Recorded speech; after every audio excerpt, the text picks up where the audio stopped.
मेरा नाम आयुष है। यह मम्मी के साथ मेरा पहले दिन का अनुभव है। अब मैं पूरी तरह से बड़ा हो गया हूँ। मैं अपने मम्मी और पापा से अलग होने के 8 साल बाद अपने घर वापस जाकर बहुत खुश हूँ। मेरी मम्मी का नाम नैन्सी है। घर आने के एक हफ्ते के बाद हमें अपने एक रिश्तेदार से शादी का निमंत्रण मिला जो चेन्नई में रहते थे। हम सभी ने चेन्नई जाने के लिए एयर टिकट बुक किया, लेकिन अचानक मेरे पिताजी को ऑफिस प्रोजेक्ट के काम के सिलसिले में विदेश जाना पड़ा। इसलिए मैंने और मेरी मम्मी ने शादी के लिए जाने का फैसला किया। मैं अपनी मम्मी के साथ यात्रा करने के लिए बहुत खुश था और मैं देख सकता था कि मेरी मम्मी भी बहुत खुश थी। आखिरकार वह दिन आ गया जब हम हवाई जहाज के द्वारा चेन्नई पहुंच गए। हम शादी से 2 दिन पहले वहां पहुंच गए थे, इसीलिए हमने शहर की यात्रा करने की योजना बनाई थी। हमारे रिश्तेदार यह नहीं जानते थे कि हम 2 दिन पहले वहां आ गए हैं।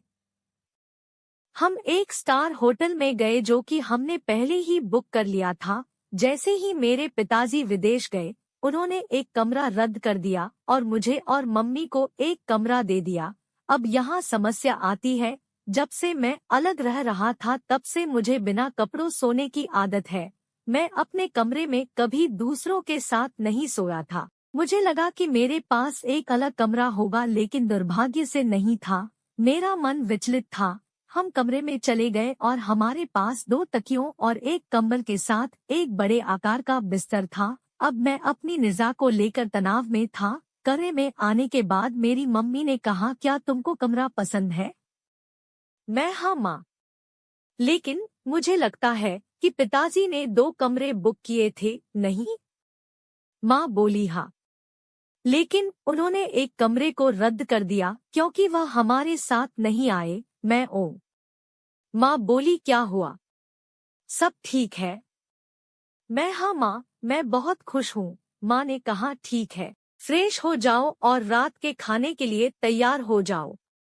जैसा कि मैंने आपको बताया कि मैं अपनी मम्मी के साथ अपने कमरे को साझा करने के लिए तैयार नहीं था, तो हमेशा की तरह मैंने अपने किसी भी नाइट पैंट और शॉर्ट्स को पैक नहीं किया था। मैं वॉशरूम के अंदर गया और मैंने अपना तौलिया उतारा। मैंने स्नान किया और अपने तौलिया को अपनी कमर पर लपेटकर बाहर आ गया। माँ बोली, हनी हो गया तुम्हारा? ठीक है, अब मैं भी नहा कर आती हूँ। मम्मी बाथरूम के अंदर चली गई। मैंने अपना तौलिया निकाल दिया और कुछ पार्टी के कपड़े पहन लिए। कुछ देर बाद उन्होंने अपना तौलिया अपने सिर से हटा दिया और अपने गीले बालों को सुखाने लगी। माँ फिर बोली, हनी, क्या तुम थोड़ी देर के लिए पीछे घूम सकते हो? मैं 2 मिनट के भीतर तैयार हो जाऊंगी। मैं प्लीज मम्मी, आप चालू रखिए, मैं बाहर इंतजार करूंगा आपका। माँ बोली, कोई जरूरत नहीं हनी, तुम यहाँ ठहर सकते हो। बस अपनी आंखें बंद कर लो या पीछे मुड़ जाओ। तो मैंने कहा, ठीक है माँ। मैं पीछे घूम गया, लेकिन मैं मेरे सामने लगी खिड़की के शीशे से देख सकता था, लेकिन वह मेरी मम्मी है और मैंने उनके बारे में सोचना बंद कर दिया। मम्मी ने मुझसे पूछा, तुमने पार्टी क्यों पहने हैं? तुम रात के खाने के लिए कुछ और कपड़े भी पहन सकते थे, पर मैं चुप रह गया।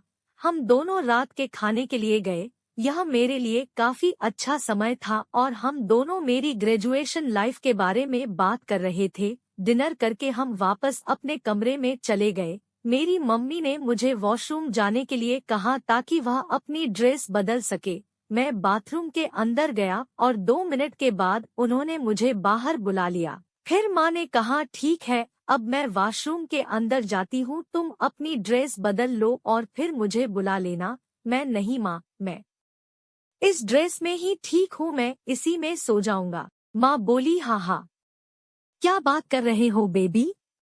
ये पार्टी वाले कपड़े हैं, उन्हें शादी के लिए रखो। अब अपने नाइट ड्रेस लो और उन्हें पहन कर आओ। मैं नहीं माँ, मैं ठीक हूँ। माँ, तुम्हें कोई परेशानी है क्या? उन्होंने मेरा बैग लिया और मेरी नाइट ड्रेस तलाशने लगी। माँ बोली, हनी, तुम अपने साथ कोई नाइट ड्रेस क्यों नहीं लाए हो? मैं मम्मी, वास्तव में मैं उन्हें अपने साथ नहीं ले जाता। क्योंकि 8 सालों से मैंने किसी के साथ कमरा शेयर नहीं किया तो मुझे बिना कपड़ों के सोने की आदत है। मुझे नहीं पता था कि हम यहाँ इस कमरे को शेयर करेंगे। लेकिन मैं ठीक हूँ। मैं इसी में सो सकता हूँ। माँ बोली, हनी, क्या तुम सच कह रहे हो? हे भगवान! तुमने मुझे इस बारे में पहले क्यों नहीं बताया? अब तुम अपने पार्टीवियर के साथ कैसे सोओगे? अच्छा, ऐसा करो, अपने कपड़े उतारो और कंबल के अंदर हो जाओ। उनकी बात ने मुझे चौंका दिया। मम्मी, आप कुछ भी बोल रही हो? ये कपड़े पूरी तरह से ठीक है और मैं इनमें भी आराम से सो सकता हूँ। माँ, हनी, यह सब ठीक है। मैं तुम्हारी मम्मी हूँ, मुझसे शर्म करने की जरूरत नहीं है। मैं आपके सामने कैसे सो सकता हूँ? माँ, हनी, यह ठीक है। मुझे कोई समस्या नहीं है कि तुम मेरे बगल में सो रहे हो। एक मम्मी के लिए अपने बच्चे को सुलाना सामान्य बात है। अपने आराम को खराब मत करो, चुपचाप मेरी बात मानो। उनकी बातों ने मुझे काफी सहज बना दिया था, लेकिन मुझे शर्मिंदगी भी महसूस हो रही थी। मुझे पता था कि मैं अपने पार्टीवियर के साथ नहीं सो सकता हूँ।